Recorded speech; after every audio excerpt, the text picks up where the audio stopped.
સાબરકાંઠાના Himmatnagar market yard આગામી 2 દિવસ બંધ રહેશે। યાર્ડમાં મગફળીની વિપુલ પ્રમાણમાં આવક થઈ છે અને મગફળીની વિપુલ આવકને લઈને માર્કેટ યાર્ડમાં નિર્ણય લેવાયો છે। માર્કેટ યાર્ડમાં રોજના 600 થી 700 વાહનોને પ્રવેશ આપવામાં આવી રહ્યો છે। યાર્ડમાં અંદાજિત રોજની 26,000 થી વધુ બોરીની આવક થઈ છે। પ્રતિ 20 કિલોનો ભાવ 900 થી 1,671 સુધીના ભાવ મળી રહ્યા છે।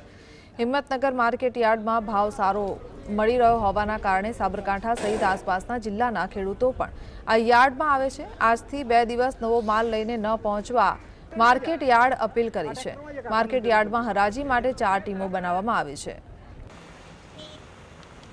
આજુબાજુના જિલ્લા જેવા કે મહેસાણા, બનાસકાંઠા, અરવલ્લી તથા કપડવંજ બાજુથી પણ માલ આવે છે। લુણાવાડા સુધીના માલો એપીએમસીમાં વેચાણ સારું આવે છે।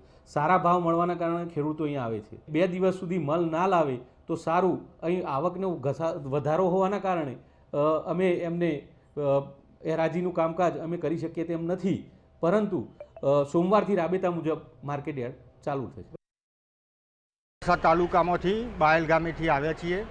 ગઈકાલે અમે દિવસે બધા કામ પડતા મૂકી અહીંયા માર્કેટ યાર્ડમાં હિંમતનગર મુકામે આવ્યા હતા। અમને પાર્કિંગમાં વેઇટિંગ કરવું પડ્યું। માંડ અહીંયા એન્ટ્રી મળી। હરાજી થાય એવું લાગી રહ્યું છે, તો જોઈએ શું ભાવ મળે છે।